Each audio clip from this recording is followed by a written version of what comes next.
चालू कर रहे हैं। ठीक है, तो जिसमें तुम लोग ये भी बोल सकते हो, ऐसे करके टॉपिक डालो, calculation based on chemical equation.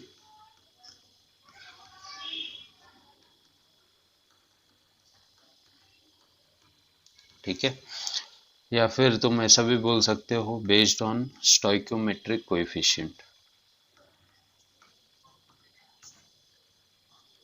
सुना है ये वर्ड कभी?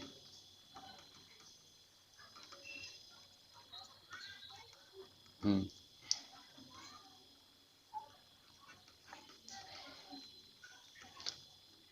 ठीक है, मान लो अपने पास कोई केमिकल रिएक्शन है, ऐसे ए प्लस बी चेंज हो रही है सी प्लस डी में। ठीक है, तो यहाँ पे आगे जो नंबर लिखे होते हैं, मान लो ऐसे लिखा हुआ है। ठीक है, तो हम लोग क्या कंसिडर करते हैं कि ये मोल है। ठीक है, इतना मोल हुआ होगा, जो कि जनरल रिएक्शन में ऐसा होता भी है। नॉर्मल कोई रिएक्शन रहेगी ना, तो ये मोल्स को भी रिप्रेजेंट करते हैं, बट हमेशा ऐसा नहीं होता है।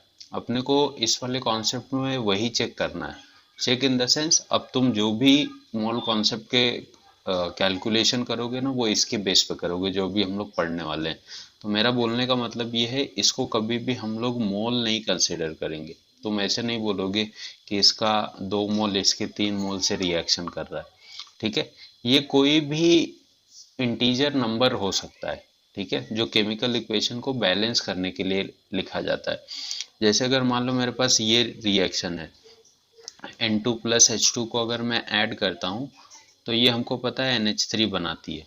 ठीक है, बट ये इक्वेशन क्या है, बैलेंस है क्या कहीं से भी? यहाँ पे 2 नाइट्रोजन है, यहाँ पे एक ही है, तो ये अनबैलेंस्ड इक्वेशन है। इसी चीज को बैलेंस करने के लिए मैं क्या यूज करता हूँ, कुछ स्टोइकोमेट्रिक कोएफिशिएंट यूज करता हूँ, कुछ इंटीजर यूज करता हूँ, जिससे ये केमिकल रिएक्शन मेरे को क्या लगने लग जाए, बैलेंस लगने लग जाए। ठीक है, तो इसको हम लोग क्या करेंगे, ऐसे करके बैलेंस कर देंगे। 2NH3, अब तुम इसको देखोगे तो हर एक एलिमेंट रिएक्टेंट में और प्रोडक्ट में क्या हो जाएगा, इक्वल हो जाएगा। तो ये हो जाएगी इसकी बैलेंस्ड इक्वेशन। राइट है, और इसी चीज को हम लोग बोलते हैं स्टोइकोमेट्रिक कोएफिशिएंट, और ये बहुत बड़ा रोल प्ले करता है। ठीक है, तो बोलने का मतलब ये है कि इसको हम लोग मोल लेके नहीं चलेंगे। ठीक है, it is just an stoichiometric coefficient which is, तुम स्टोइकोमेट्रिक कोएफिशिएंट को बोल भी सकते हो, it is an integer number which is used to balance the chemical equation. इसका मोल से कोई भी लेना देना नहीं होता है। मोल्स कैसे निकालते हैं मेरे को पता है। मेरे को ए का वेट दिया रहेगा और ए का मोलार मास दिया रहेगा, तो मैं उससे उसका क्या निकाल दूंगा, मोल्स निकाल लूंगा। Same goes with B, same goes with C and same goes with D. But इनको कभी भी मोल्स लेने की गलती नहीं करोगे। कोई भी इक्वेशन हो, कितनी भी छोटी से छोटी इक्वेशन क्यों ना हो, इनको मोल्स कभी भी कंसिडर नहीं करना। समझा?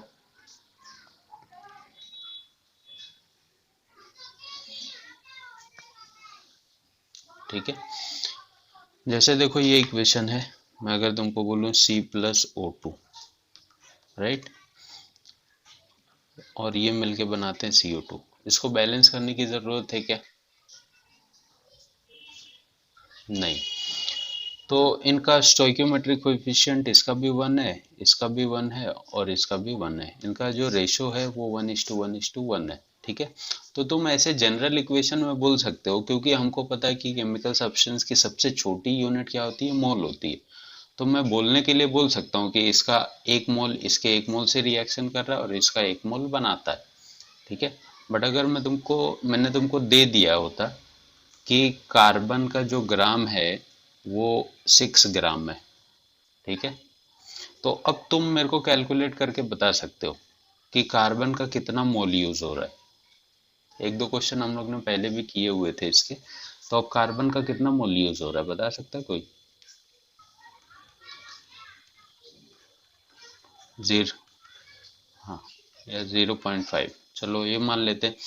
मेरे को पता है कार्बन का 0.5 मोल हो रहा है, तो जो पहले मैं कोएफिशिएंट लेकर चल रहा था, देखो क्या, 1:1:1। अब मोल से मेरे को पता चला कि कार्बन का 0.5 मोल यूज हो रहा है।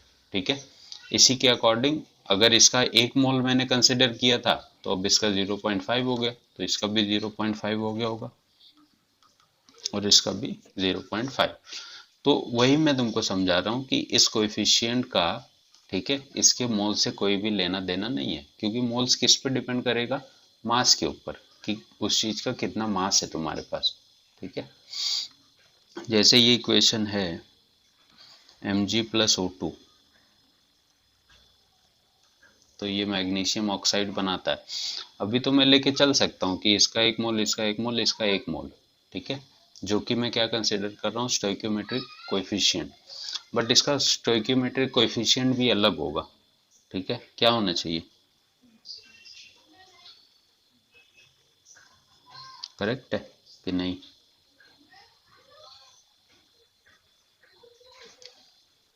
यहाँ पे हमको क्या करना पड़ेगा, 2 करना पड़ेगा और यहाँ पे 2।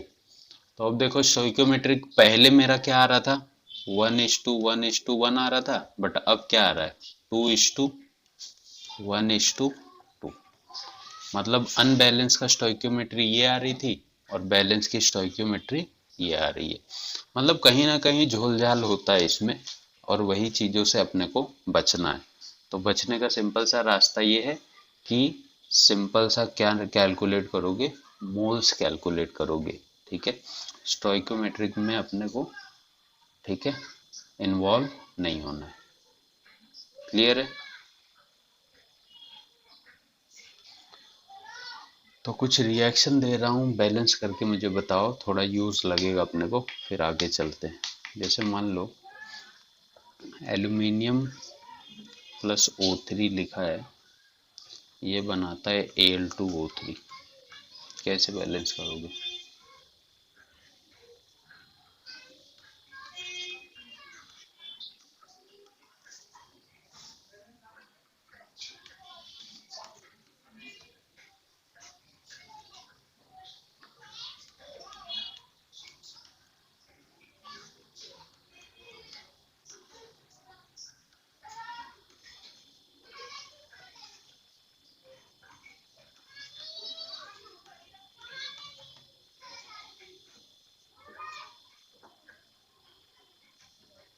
कंबशन रिएक्शन बैलेंस करने आता है तुमको? नहीं आता है? ये कंबशन रिएक्शन के एग्जांपल, हाइड्रोकार्बन को जब ऑक्सीजन के प्रेजेंस में हीट करते हैं तो वो कार्बन डाइऑक्साइड और वाटर देता है, बट कितना देता है वो तुम नहीं बता पाओगे। आता है? कभी देखा है इनको बैलेंस करना रिएक्शन? ठीक है, ये दोनों देखो, फिर इसको देखते हैं अपन। देखो इनको बैलेंस करना है तो ये क्या हो जाएगा, इसको 4 ले लें, 4Al, और इसको 3O3, क्या हो जाएगा, 2Al2O3, 2 आएगा ना यहाँ पे।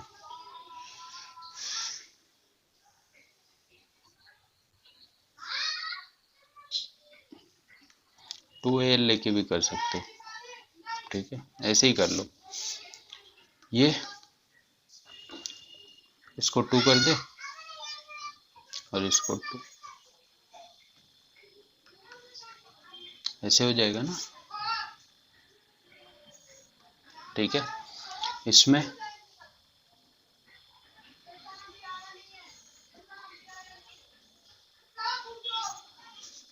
यहाँ 2 कर दो, यहाँ पे 2 कर दो। हाइड्रोकार्बन का जो कंबशन होता है ना, ठीक है, मान लो तुम्हारे पास सिंपल सही है, ये लिख लो, तुम लोग को यूज आएगा। अब कोई भी हाइड्रोकार्बन हो, उसका जब कंबशन होगा तो वो कार्बन डाइऑक्साइड और वाटर ही बनाता है। इसका सिंपल सा फॉर्मूला होता है, देखो, CxHy, ये तो हो गया हाइड्रोकार्बन। इसको जब हीट करोगे, ठीक है, तो ऑक्सीजन कितना लगेगा मालूम है, X+Y/4 प्लस CO2 कितना बनेगा, तो XCO2 बनेगा और Y/2 H2O बनेगा। ठीक है, चाहिए तो इसमें रख के देख लो। यहाँ पे X की वैल्यू कितनी आ रही है, 1, और Y की वैल्यू कितनी है, 4। ठीक है, तो CxHy रहने दो इसको, CH4। ऑक्सीजन कितना लेना पड़ेगा मुझे, X मतलब 1, प्लस Y मतलब वाई 4 है ना यहाँ पे, वाई 4 है ना इधर, तो ये कितना हो जाएगा 4/2। ठीक है, और कितना कार्बन डाइऑक्साइड बनेगा एक्स, हाँ 4/4 आ जाएगा। और ये कितना बन रहा है एक्स CO2, एक्स मतलब CO2 एक ही बनेगा, प्लस वाई, वाई कितना था अपने पास y/2, 4 था ना, 4H2। तो ये तो कट गया, मतलब फाइनल तुम्हारे पास बैलेंस इक्वेशन क्या मिलेगी, CH4 प्लस 1 और ये 1, 2O2 changes to 1CO2 plus ये भी कट के देखो 2H2O बन जाएगा।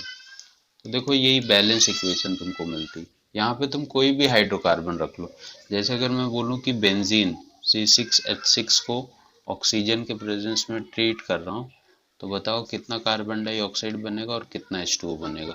तो ये फॉर्मूला यूज करके तुम निकाल सकते हो। बताओ क्या आएगा, समझा कैसे यूज करना है। देखो कितना ऑक्सीजन लगता है और कितना कार्बन डाइऑक्साइड बन रहा है, आ सकता है ना। देखो जब इसको बैलेंस करोगे तो ये क्या मिल रहा है तुमको 15/2O2। ठीक है, कार्बन डाइऑक्साइड कितना बना 3, 6, और ये कितना बन रहा है 3। ठीक है, तो अगर तुमको फ्रैक्शन में चीजें नहीं चाहिए, अगर तुमको फ्रैक्शन में कुछ मिल रहा है तो फ्रैक्शन हटाने के लिए पूरे इक्वेशन में 2 से मल्टीप्लाई कर दो। जब 2 से मल्टीप्लाई करोगे तो फाइनल क्या मिलेगा 2C6H6, इसका 2 कैंसिल हो जाएगा, मतलब यहाँ पे बचेगा 15O2 changes to 12CO2 plus 6H2। अभी भी देखो ये रिएक्शन बैलेंस ही मिलेगी तुमको। 12 कार्बन थे, 12 कार्बन हो गया। ठीक है, 12 हाइड्रोजन तो 12 हाइड्रोजन, 30 ऑक्सीजन है तो 24 यहाँ पे और 6 ऑक्सीजन यहाँ पे। तो फ्रैक्शन में कभी आता है ना तो ऐसे मल्टीप्लाई करके उनको सिंपल नंबर में लेके आया करो। ठीक, अगर इस रिएक्शन को बैलेंस करना हो, कितने ऑक्सीजन लगेंगे, कितना कार्बन डाइऑक्साइड और कितना वाटर, तो उसी फॉर्मूले को यूज करके अगर फ्रैक्शन में आ रहा है तो फ्रैक्शन कैसे हटाना है मैंने बताया तुम लोग को। ठीक है, मल्टीप्लाई करके फ्रैक्शन हटा दोगे। 17O2 ये कितना 16, और ये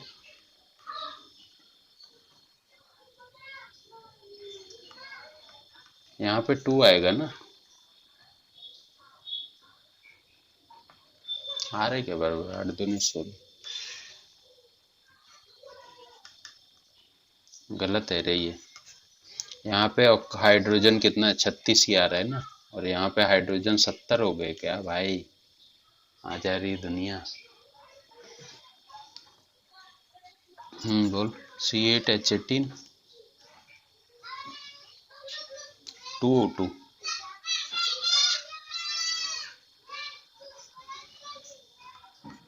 और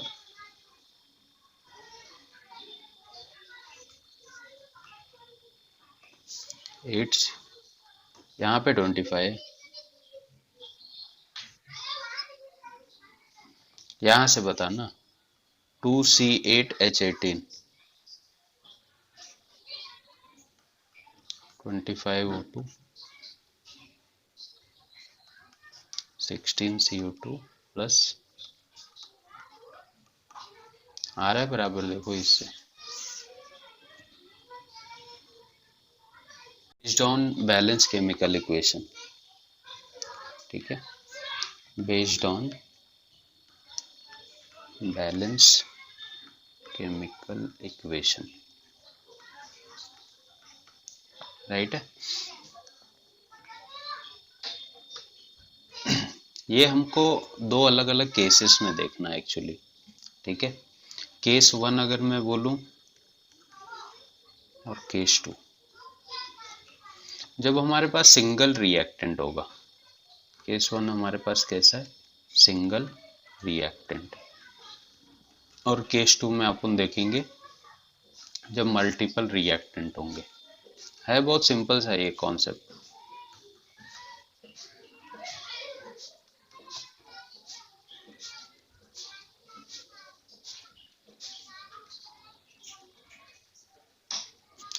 ठीक है, ठीक है। सपोज करो हमारे पास ऐसे कोई क्वेश्चन देता है, तो थोड़ा रिएक्शन बैलेंसिंग अपने को आनी चाहिए इसमें। ठीक, मान लो ऐसे दिया हुआ है, मैं पहले क्या बता रहा ना उसको ध्यान से देखना, क्योंकि इसमें बहुत लोग को कंफ्यूज हो जाता है।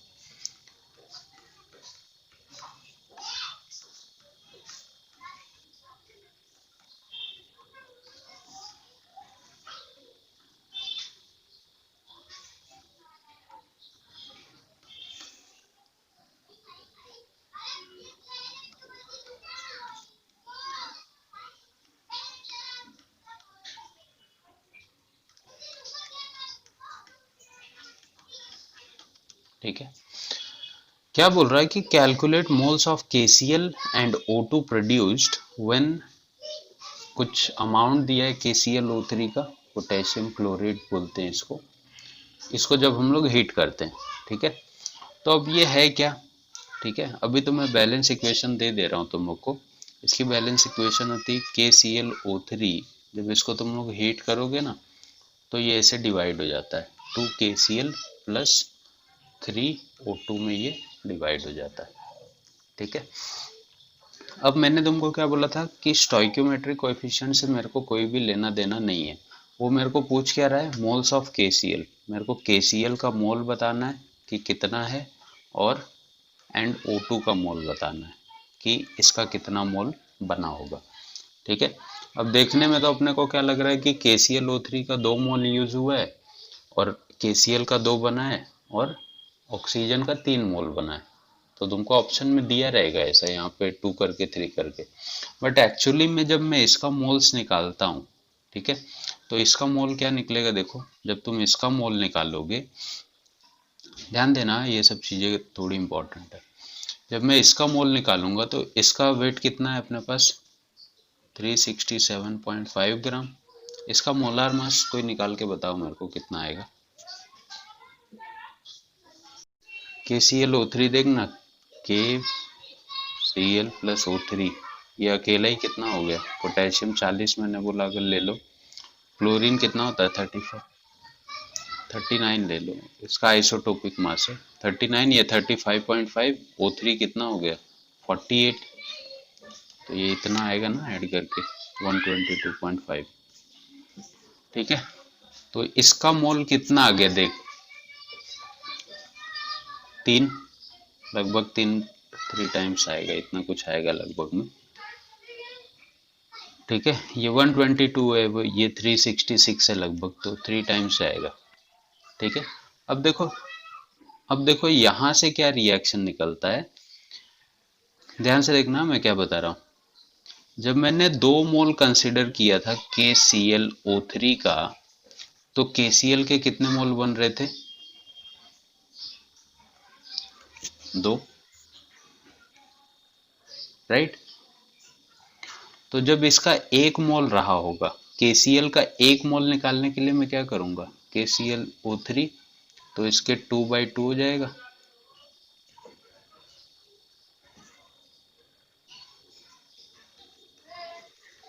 राइट ना। बट जब मैंने निकाला तो KClO3 का कितना मोल आया था, 3। तो जब इसका 3 मोल रहा होगा तो इसका कितना आएगा, 2/2 इंटू 3 मोल KCl का, मतलब इसका भी कितना आ जाएगा, 3 मोल। ठीक है, अब देखो इसको अगर मेरे को ऑक्सीजन से कंपेयर करना है तब कैसे निकालेंगे हम, इतना लिख लो पहले। ऑक्सीजन को कंपेयर करना है इससे, तो ध्यान से देखो कंपैरिजन में कैसे कर रहा हूँ। जब इसका मैं 2 मोल अज्यूम कर रहा था 2KClO3, तो ऑक्सीजन का कितना बन रहा था, 3 मोल बन रहा था O2 का, राइट। तो जब KCl का 1 मोल रहा होगा, KCl का 1 मोल निकालने के लिए मैं क्या करूंगा, ये 2 को इसके नीचे लेके जाऊंगा, 3/2 मोल ऑफ O2 बना होगा, राइट। लेकिन जब मैंने एक्चुअल में KCl निकाल के देखा तो इसका 3 मोल था, तो 3 मोल KClO3 क्या हो जाएगा, ये 3 का मल्टीप्लाई हो जाएगा ना, क्योंकि इसके 1 मोल के बराबर इतना है, तो इसके 3 मोल का मेरे को इसमें मल्टीप्लाई करना पड़ेगा ना, राइट। तो ये क्या हो जाएगा 9/5, 9/2, तो ये कितना निकल के आ जाएगा 4.5 मोल। तो ऑक्सीजन का यहाँ पे कितना मोल है 4.5। समझा? क्या बोल रहा है कि वो इतना CaCO3 हीट कर रहा है, ठीक है, इतना CaCO3 हीट करेगा तो इससे बनता क्या मालूम है, कैल्शियम ऑक्साइड बनता है और कार्बन डाइऑक्साइड बनता है। ये रिएक्शन ऑलरेडी बैलेंस है, तुमको बैलेंस करने की जरूरत नहीं है इसमें कुछ, ठीक है। तो सबसे पहले तो इसका मोल निकालो, इसका कितना मोल लग रहा है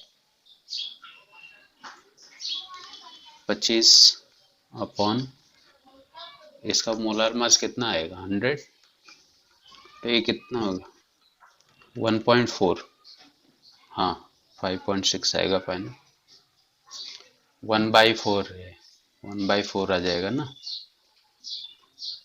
अब देख, जब इसका मैंने 1 मोल लिया था तो कार्बन डाइऑक्साइड का भी 1 मोल बन रहा था, मतलब 1 मोल CaCO3 कितना बनाता है 1 मोल CO2 बनाता है। बट जब मैंने चेक किया तो इसका मोल कितना आया 1/4 मोल आया था, ठीक है। तो इसका भी कितना होगा 1 × 1/4 CO2, ठीक है, मतलब इसका भी मोल कितना हो गया 1/4 ही होगा, राइट। अब मेरे को मोल मिल गया, उसने पूछा था क्या वॉल्यूम, तो मेरे को पता है ना मोल्स में अगर मेरे को वॉल्यूम निकालना है तो मैं क्या करता हूँ 1/4 मोल इंटू वॉल्यूम के लिए 22.414, ठीक है, या 22.4 ले लो, तो कट गया ना, कितना आ जाएगा 5.6 लीटर।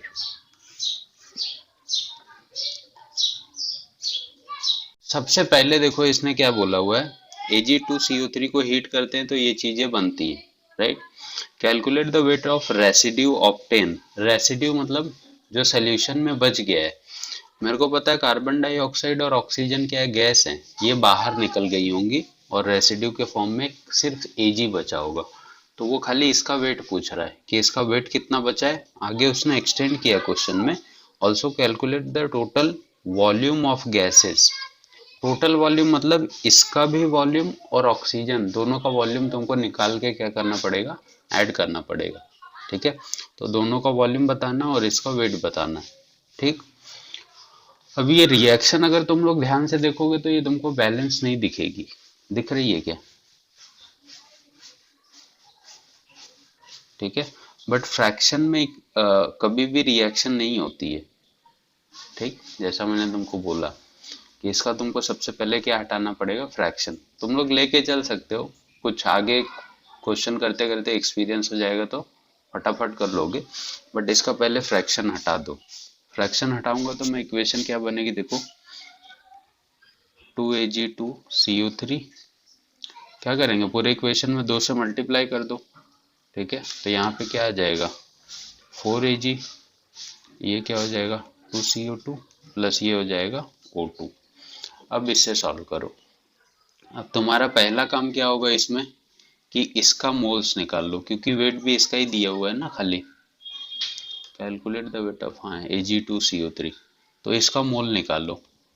इसका जैसे ही मोल निकालोगे तुमको इसका भी मोल पता चल जाएगा, इसका भी और इसका भी, और उसके अकॉर्डिंग फिर तुम्हारे फटाफट आंसर निकल जाएंगे। तो इसका मोलार मास पहले कैलकुलेट करो, फिर यहाँ से मोल्स निकालना तुम लोग।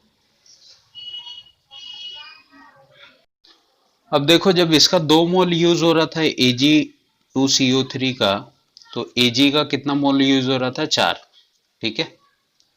तो जब इसका 1 मोल लगा होगा Ag2CO3 का, तो इसका कितना हो गया होगा 4/2 Ag। लेकिन जब मैंने इसका मोल निकाला तो मैंने देखा कि इसका एक्चुअल मोल है 0.2 Ag2CO3 है, तो ये क्या हो गया होगा 4/2 इंटू 0.2 Ag, मतलब ये कट गया 0.1 हो गया, तो इसका मोल आ जाएगा कितना 0.4, राइट, ठीक है। वैसे ही इसका भी कंपेयर करके मोल बता लो और इसका भी मोल पता लगा लो, हो जाएगा ना। बार मोल निकल गया इनका तो खाली इसका तो वेट निकालना है, और इन दोनों का मोल निकल गया तो वॉल्यूम निकाल के क्या कर दो, ऐड कर दो आपस में। अब देखो इसका मोल्स मिल गया, तो एजी के क्या करोगे, मोलार मास से मल्टीप्लाई कर दोगे तो इसका वेट आ जाएगा, बराबर है wait 43.2।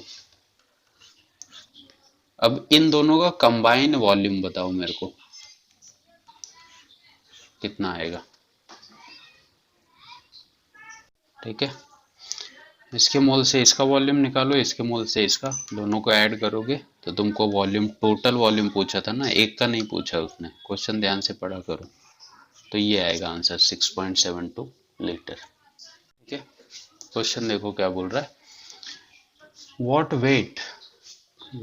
weight of CaHCO3 twice should be heated to obtain 2.4 into 10 raised to 23 molecules of CO2। बोल रहा है कि CaHCO3 का मैं कितना वेट लूं, ठीक है, कि उसको हीट करने के बाद कार्बन डाइऑक्साइड का इतने मॉलिक्यूल्स मुझे मिले। तो इसके लिए तुमको सबसे पहले ना इक्वेशन बैलेंस करनी आनी चाहिए। ठीक है, जब हम लोग देख लो इसको, थोड़ा सा कॉम्प्लिकेटेड है। जब CaHCO3 ट्वाइस को जब तुम लोग हीट करते हो ना, तो ये बनाता है CaCO3 plus H2O plus CO2, ऐसे ये डिवाइड हो जाता है। अब वही वो बोल रहा था कि इसको कार्बन डाइऑक्साइड के कितने मॉलिक्यूल चाहिए, 2.4 इंटू 10 रेज़ टू 23। इतना डेटा तुमको दिया है और पूछ रहा है कि इसका मुझे मास बताओ कितना होगा, होएगा कि नहीं। इसका जब तुम मोल्स निकालेगी तो ये क्या लिखेगी, 2.4 into 10 raise to 23 upon 6 into 10 raise to 23। तो ये तो गया इससे, तो जब इसको काटेगी तो 0.4 आएगा ना मोल्स।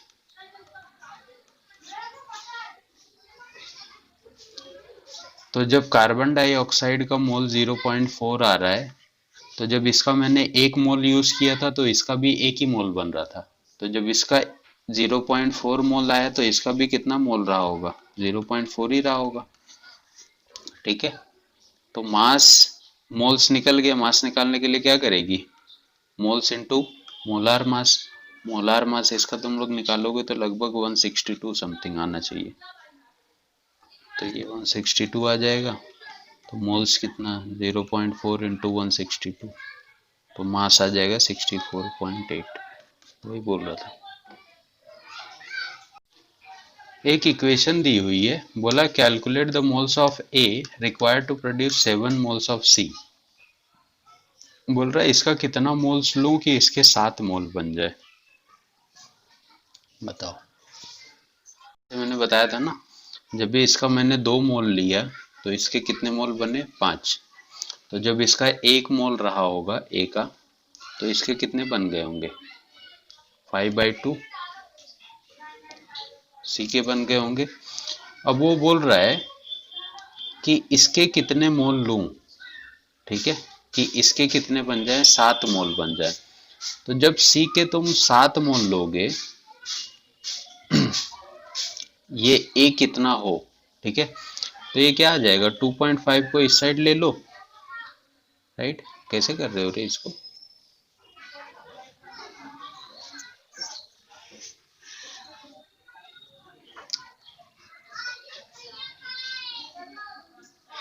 अच्छा 5 इधर आ जाएगा ना, क्योंकि इसका दे दिया ना अपने को। ये 2/5 बोल रहा है और बोल रहा है कि इसका कितना मोल हो जाए, 7 मोल हो जाए। तो 7 मोल करने के लिए अपने को क्या करना, 2 इंटू 5 इंटू 7 करोगे ना, तो कितना हो जाएगा, 14/5 आ गया, कितना 2.8, करेक्ट ना। क्या देखना क्या बोल रहा है, calculate weight of hydrogen gas produced when 5 gram of ammonia is heated. क्या बोल रहा है कि मेरे पास कोई अमोनिया है NH3, जिसको मैं हीट कर रहा हूं, तो वो कुछ हाइड्रोजन गैस प्रोड्यूस करता है। ठीक है, अब सीधी सी बात है, अमोनिया को जब हीट करेगा तो इसमें नाइट्रोजन और हाइड्रोजन का कंपोजिशन होता है, तो नाइट्रोजन गैस निकलेगी और हाइड्रोजन, बट इनको मुझे बैलेंस भी करना पड़ेगा ना। अगर मैं यहाँ पे 2 कर दूं तो ये N2 हो जाएगा और ये कितना हो जाएगा 3H2। तो वही उसने पूछा है, calculate weight of hydrogen gas. इस हाइड्रोजन गैस का वेट बताओ कि कितनी हाइड्रोजन गैस यहाँ से निकली होगी। समझा क्या रिएक्शन में, जब मैंने इसका 2 मोल लिया NH3 का, तो हाइड्रोजन के कितने बने 3 मोल बने। जब इसका 1 मोल रहा होगा तो इसके कितने बने होंगे 3/2 मोल बने होंगे H2 के। अब इसका मोल निकालो ना, कितना है NH3 कितना होता है 14 3 17 और 5 ग्राम दिया हुआ है ये, ठीक है। तो ये कितना हो गया 0.3। तो NH3 का मोल्स, इसका H2 का मोल कितना आ जाएगा 3/2 इंटू 0.3, 0.9/2 ना, तो बराबर है। तो ये 0.45 मास निकालोगे तो क्या आ जाएगा 0.45 इंटू 2 बराबर है 0.9। हाँ करेक्ट है, इसमें गलत दिया है शायद आंसर।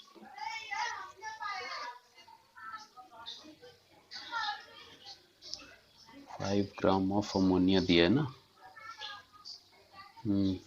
आंसर गलत दिया। इसने क्या बोला है कि मेरे को इसका वेट चाहिए, इसका वेट तुमको निकालना है, ठीक है। जब ग्रीन एसीटेट का इतना अमाउंट प्रोड्यूस होता है, ग्रीन एसीटेट हम लोग इसको बोलते हैं, तो ये ग्रीन एसीटेट का वो तुमको वेट दे रहा है कि इसका वेट है 3.04 ग्राम। तो बोल रहा है कि इसका कितना वेट रहा होगा, ठीक। जब Cr2O3 तुम लोग ने निकाला होगा तो इसका मास दिया 0. ये, और मोलार मास तुम लोग कितना बोल रहे हो 152 ना। कैसे कैंसिल कर रहे हो, 3 × 15, राउंड फिगर ही बना लो, नहीं तो चाहिए तो 1/50 कर लो ना।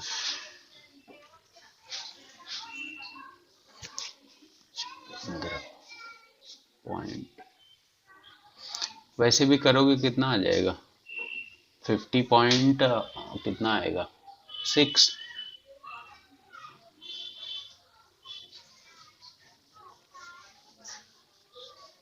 तो वही लो, इसको 0.02 ले लो यहाँ पे, तो सेम आएगा ना। इसका 1 मोल था तो इसका 1 मोल था, इसका 0.2 है तो इसका भी मोल कितना आ जाएगा 0.02।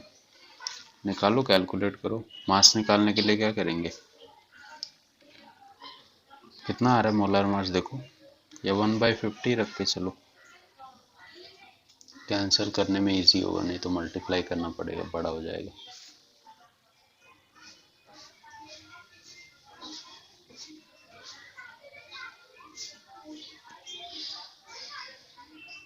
अपने को इक्वेशन ये दी थी बट बैलेंस करके ये आ रही है, तो ये हो गया 36। क्रोमियम का कितना हो गया 2 क्रोमियम 104, ऑक्सीजन 7, 16 336 आ जाएगा। और मोल्स कितना निकला था 0.02, तो बराबर है ना। अब यहाँ से मास निकाल दो, मास 0.02 इंटू 336 कितना आएगा। अब जो भी आएगा अपने हिसाब से देखो।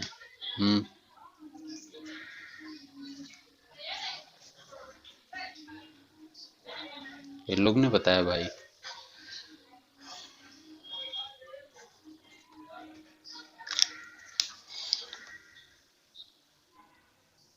तो केस 1 और केस 2 में ज़्यादा कुछ डिफरेंस नहीं है। जो भी तुम अभी तक फॉर्मेट वहाँ पे यूज़ कर रहे थे वही फॉर्मेट तुम लोगों को यहाँ पे भी यूज़ करना है।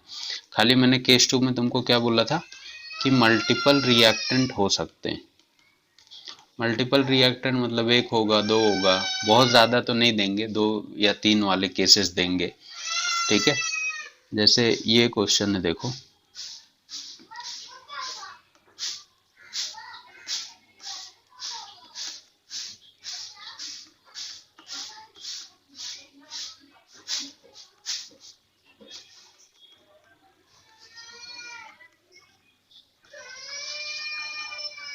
तो ज़्यादा कुछ रिएक्टेंट दो या तीन ही देगा। बट इसमें सिस्टम क्या हो जाता है बहुत बार कि वो लोग रिएक्शन लिख के नहीं देते हैं तुमको, ऐसे क्वेश्चन दे देगा, तुमको खुद से इक्वेशन सोचनी है और खुद से रिजल्ट भी पता लगाना है, तो यहाँ पे दिक्कत हो जाती है। करना क्या है, पूछ रहा है HCl का कितना वेट लगेगा NaOH को न्यूट्रलाइज करने के लिए। हाँ वही अप्रॉक्स में आएगा समथिंग। तो ये हो गया तुम्हारा, ये रिएक्शन क्या देगा, NaCl प्लस वाटर। तो सबसे पहले NaOH के बारे में इंट्रोडक्शन दिया है, तो इसका मोल्स निकाल लो, कितना 80 अपॉन क्या 23, ये 16 एक 17 40 हो गया, मतलब 2 मोल। तो अगर NaOH के 2 मोल हैं तो HCl के भी कितने मोल रहे होंगे, 2। ठीक, मास बताना है तो मोल्स इंटू मोलार मास कितना हो गया 36.5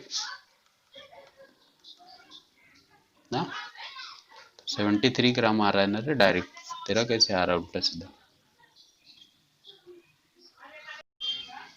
Calculate mass of H2SO4 required to neutralize 11.2 gram of KOH। अब ये रिएक्शन तुमको बैलेंस भी करनी पड़ेगी एक्चुअली, तो लिखते टाइम थोड़ा ध्यान दो। क्या बोल रहा है देखना, mass of H2SO4 required to neutralise KOH, मतलब KOH है, इसके ऊपर हम लोग को H2SO4 डालना है और इसको न्यूट्रलाइज करना है। ठीक है, तो ये कैसे होता है मालूम है, H2SO4 जब डिवाइड होता है तो कैसे डिवाइड होगा, H2 और SO4। ठीक है, तो SO4 पे क्या चार्ज होता है, -2 का। तो जब ये पोटेशियम के पास जाएगा तो इसको कितना पोटेशियम का एटम लगेंगे, 2 लगेंगे ना, तो 2। तो ये हो जाएगा K2SO4 और प्लस देख क्या बच गया, 2 हाइड्रोजन यहाँ पे, 2 हाइड्रोजन यहाँ पे, 2 हो गए, तो क्या बनेगा 2H2O। समझा, देख कुछ कैलकुलेशन में गलत हुआ होगा, इसका आंसर आएगा 9.8 ग्राम। ठीक है, अब देखो पहले इसका एक स्टेज बना लिया करो कि ये बोल क्या रहा है, calculate the mass of oxygen required, oxygen बोला मतलब O2 के फॉर्म में एग्जिस्ट करेगा, required to burn completely 54 gram of aluminium, मतलब एल्यूमिनियम है उसको मैं बर्न कर रहा हूँ, और मेरे को पता है एल्यूमिनियम और ऑक्सीजन का रिजल्ट क्या आता है, Al2 3 के फॉर्म में आएगा। ठीक है, अब तुमको इसी को बैलेंस करना है, Al2O3 के फॉर्म में ये प्रोडक्ट बनाते हैं। ठीक, अब कैसे बैलेंस करोगे,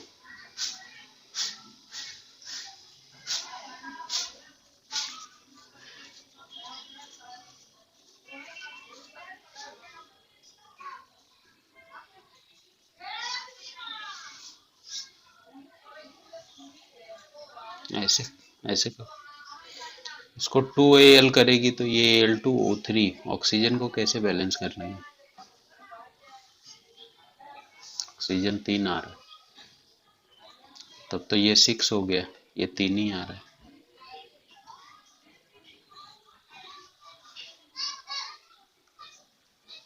ऐसे आएगी balance equation.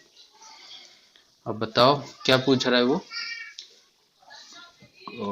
Calculate the mass of oxygen, मतलब इसका मास बताना है तुमको कि इसका कितना मास लगा होगा ऑक्सीजन का। Also calculate the weight of Al2O3, और इसका भी मास तुमको निकालना है कि इसका कितना मास बना हुआ है। इसका जब मोल्स निकाली रहेगी तो क्या आया, एल्यूमिनियम कितना दिया था अपने को 54 अपॉन 27, तो ये हो गया 2, इसका मोल आ रहा है 2। ठीक है, तो जब इसका 1 मोल था तो इसका 3/4 मोल था ऑक्सीजन का। तो जब इसका 2 मोल रहा होगा तो इसी में 2 कर देंगे ना, तो कितना हो गया 1/2, मतलब ये आ गया कितना 1.5। तो ऑक्सीजन, हाँ मैंने कहा बोला तेरा गलत है। और इस, नहीं रे, मैंने नहीं बोला गलत है, इसका तूने मास गलत बताया, वो मैंने बोला। अच्छा मोल्स बता रहा था क्या, तब सही है। तो इसका 1.5 मोल आ गया, इसका 1 मोल आ गया। यहाँ तक डाउट है किसी को?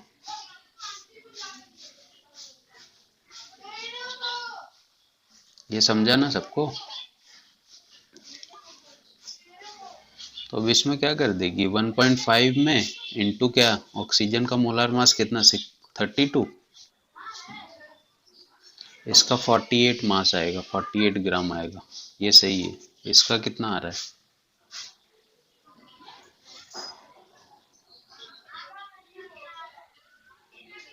O2 का 48 है। हाँ हाँ बराबर, इसका 48 ग्राम आ जाएगा। इसका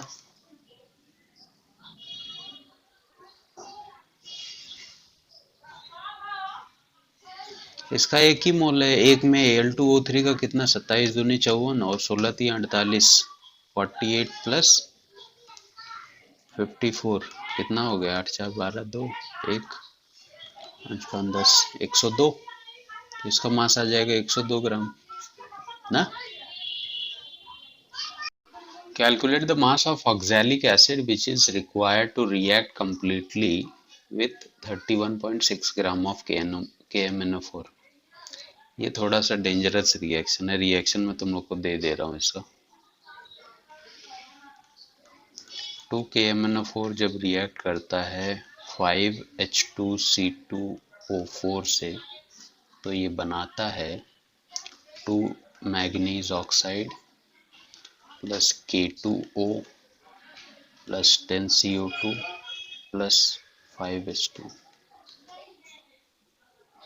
अब तुमको बताना है, एक क्वेश्चन और इसने पूछा है आगे है इसी के, also calculate volume of CO2। तो दो चीज़ों को ऐड किया है। क्या क्या पहला क्या बोला इसने, calculate mass of oxalic acid. तो पहले तो तुमको इसका मास पूछ रहा है वो, इसका मास कितना आएगा, is required to react completely this can also calculate, और कार्बन डाइऑक्साइड का वॉल्यूम पूछ रहा है। दो चीजें पूछा है उसने, हो जाएगा ना, सिंपल है। मास इसका करेक्ट है, इतना ही आएगा।